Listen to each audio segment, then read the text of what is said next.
종려주일이라 그런지 왜 이렇게 다들 심각한 얼굴로 계시네.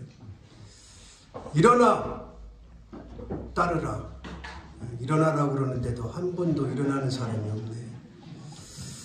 우리가 마가복음 1장에서 베드로, 야고보, 요한, 안드레 부르시는 장면을 공부했습니다. 모든 것을 다 버리고 따라합시다. 즉시 따르니라. 오늘 마태도 마찬가지예요. 오늘 본문에는 알페오의 아들 레위라 그랬는데 마태복음과 누가복음에는 마태라는 이름을 사용하고 있습니다. 물론 마태복음의 저자죠. 마태는 잘 아는 대로 세관에 있는 사람, 회계사죠. 회계사. 그런데 이 세관에 있는 사람들이 삭개오도 그렇고 유대인들로부터 이스라엘 백성으로부터 인정을 받지 못합니다. 왜 그러냐면 당시에 로마의 속국이었잖아요. 이스라엘이 로마의 속국이었는데 이 세관들은 로마에서 임명을 합니다. 너네들 인구 한 명당 얼마씩 세금을 걷어서 로마에 바쳐라. 그러면은 그것만 걷고 자기 먹고 살 만큼만 더 걷으면 얼마나 좋겠어요? 그런데 그렇지 않은 거죠. 로마에 갖다 바칠 것보다 더 많이 세금을 걷어서 착복을 하니까 유대인들이 저 나쁜 놈, 저 죄인, 심지어는 죄인이라고 그렇게 인정을 합니다. 당시에는 구조적인 죄인이 있어요. 구조적인 죄인. 구조적인 죄인은 뭐냐면 내가 아무리 착하게 살고 열심히 살고 잘 살고 남을 도와주고 살아도 그냥 무조건 죄인인 거예요. 그거를 구조적인 죄인이라 그러는데 대표적으로 세리 그리고 이방인들.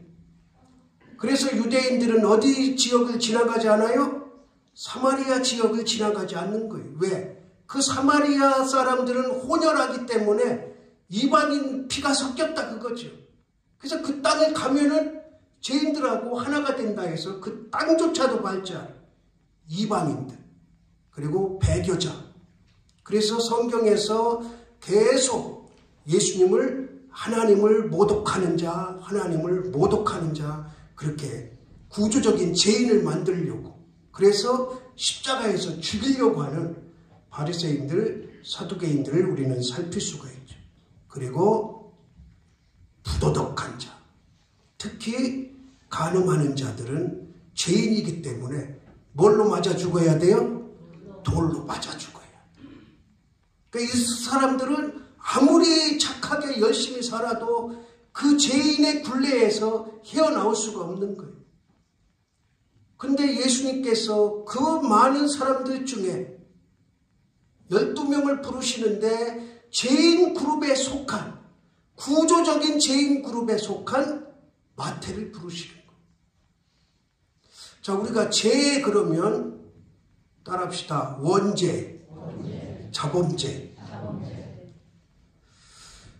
그러니까 이 사람들은 원죄도 아니고 자범죄도 아니고 그냥 그 사회 이스라엘 나라에서 만들어 놓은 구조적인 죄인들이에요.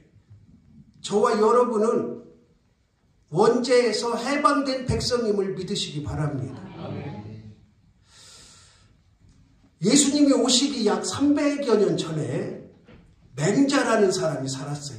여러분 잘 아시죠? 중국 추나라 때 맹자라는 사람이 살고 그 70년 후쯤에 순자라는 또 철학자가 나와요. 맹자는 성선설을 주장합니다.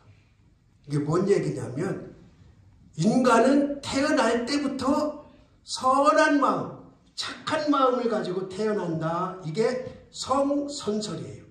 맹자가 주장한. 그리고 70년 후에 손자가 그거 아니다. 맹자가 잘못 얘기했다. 그러면서 뭐라고 주장하냐면 성악설을 주장해.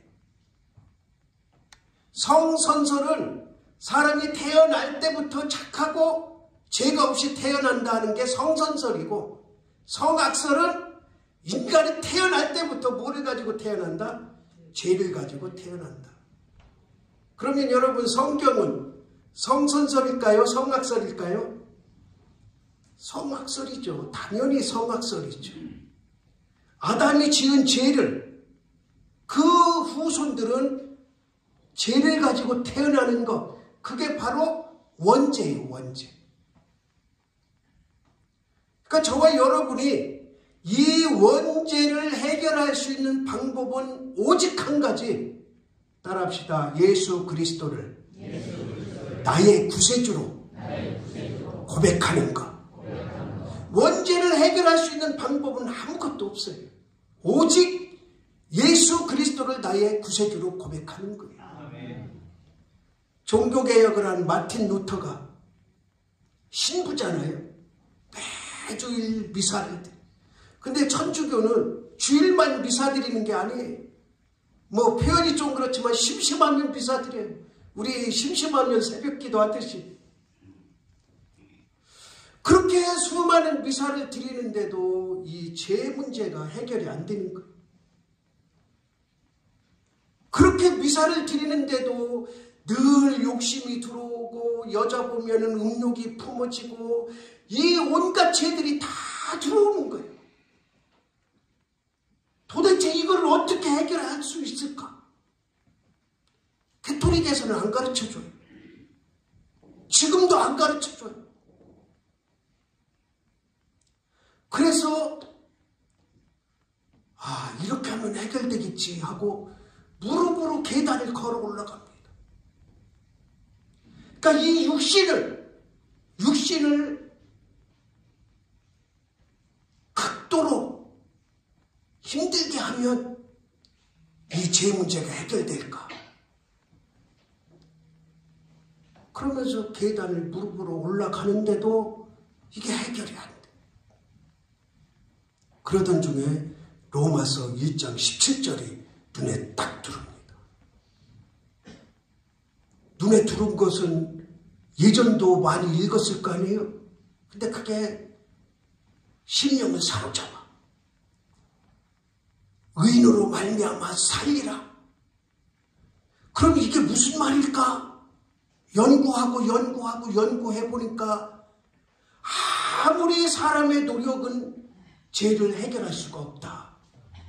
오직 예수 그리스도, 십자가에서 피 흘려 죽으신 예수 그리스도 한 분만이 이 죄를 해결하실 분이다. 그걸 깨달은 거예요. 그리고 나서 종교개혁을 하는 거죠.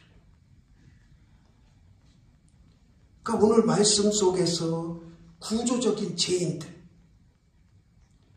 이 죄를 어떻게 해결받을 수 있을까?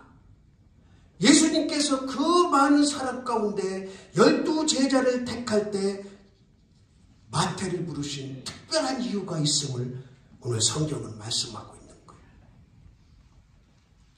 그러니까 예수님이 마태를 부르시잖아요.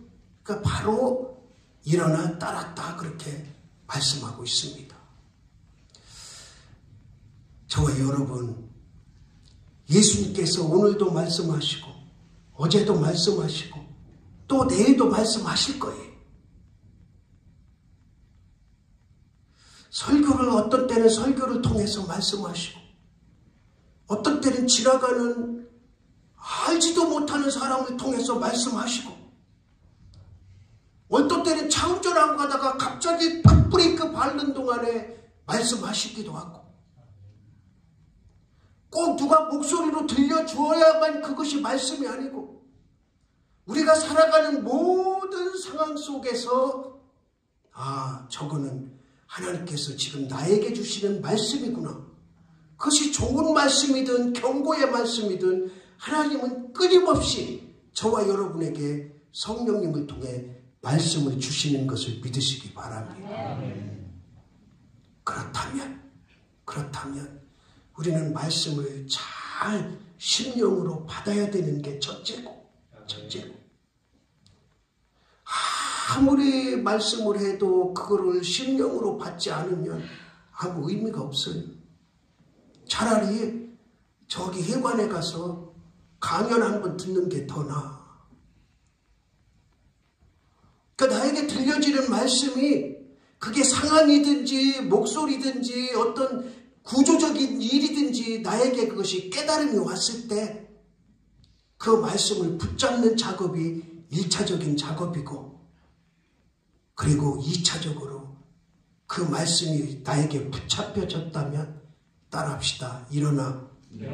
따라야 돼요. 그런데 우리 안 따르잖아. 이게 분명히 하나님의 말씀인 걸 알면서 안 따르잖아. 우리가 사실 여러분들은 직장에 가서 일해야 되고 사업장에도 일해야 되고 또 가정도 돌봐야 되고 자녀들도 돌봐야 되고 할 일이 많잖아요. 24시간 하나님 말씀 따르며 살 수 없잖아요. 1년 365일 말씀 따르며 살 수 없잖아요. 그렇다면 적어도 따라합시다. 1년에 한 번이라도 하나님 말씀 따라 일어나자.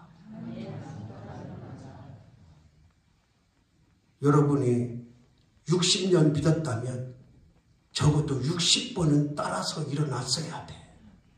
일어나서 따랐어야 돼.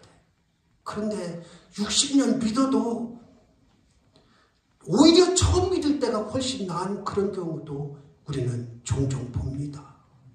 이게 뭡니까? 베드로와 안드레와 야고보와 요한과 마태처럼 즉시 일어나 따르진 못하더라도 적어도 1년에 한 번 좀 일어나 따라야 되는 거 아닙니까?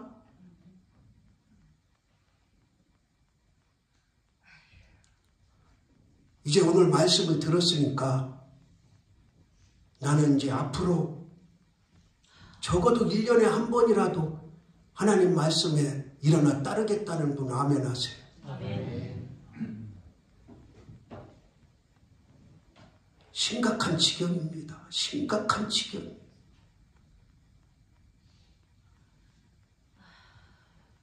한국교회 전체로 봤을 때 심각한 지경이에요. 왜 그렇습니까? 30년, 40년, 50년, 60년 나는 몇 대 신앙인이다. 나는 몇 년 믿었다. 나는 무슨 직분을 가지고 있다. 이런 것은 자랑을 하는데 일어나 따르지는 않아. 내가 유리할 때만 일어나. 나에게 유익이 될 때만 일어나. 조금이라도 손해가 된다든지 조금이라도 남한테 욕먹을 일이라든지 비난받을 일을 절대로 안 일어나. 그냥 주저앉아. 뭉기적거려.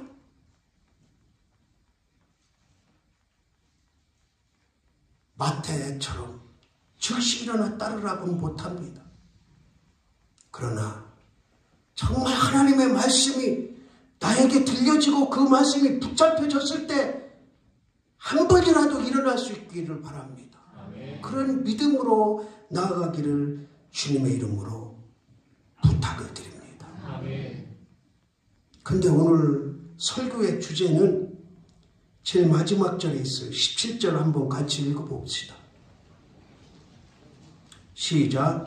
예수께서 들으시고 그들에게 이르되 건강한 자에게는 의사가 쓸데없고 병든 자에게라 쓸데있느니라. 나는 의인을 부르러 온 것이 아니요 죄인을 부르러 왔노라.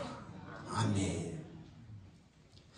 여기서 죄인은 마태를 말하기도 하고 그곳에 같이 식사하는 사람들 전체를 의미하기도 하지만 그러나 더 근본적인 죄인은 아까 말씀드린 원죄 문제를 해결하러 오셨다 이 말씀이에요.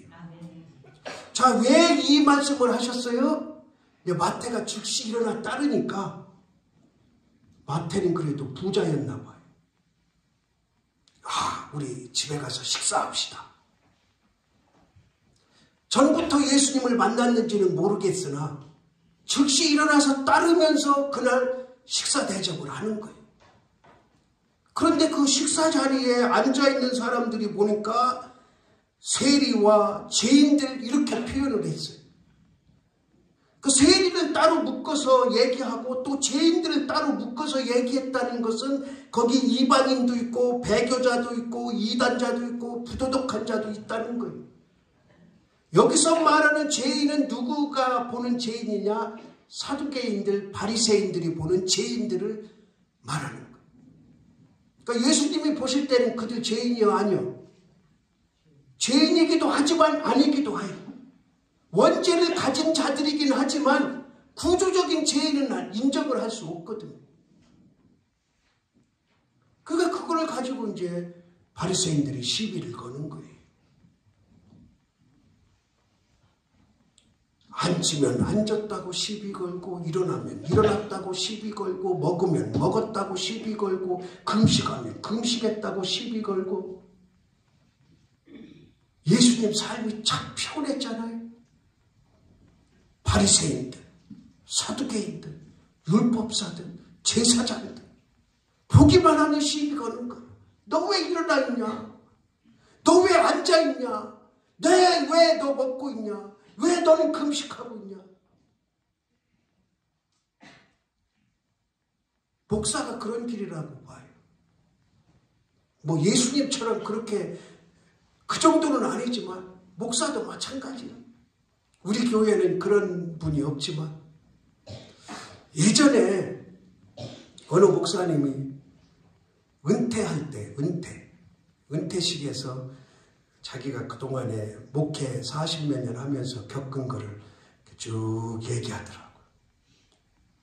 근데 이제 몇 가지 한참 얘기했는데 몇 가지 기억나는 게, 사모가 옷 잘 입으면 좋은 옷 입었다고 시비 걸고, 조금 촌스러운 옷 입으면 사모가 무슨 저렇게 촌스럽게 다니냐고 시비 걸고, 사모가 많이 먹으면 저 사모는 왜 저렇게 많이 먹냐 욕하고, 조금 먹으면 사모는 왜 저렇게 깨작거리냐 욕하고.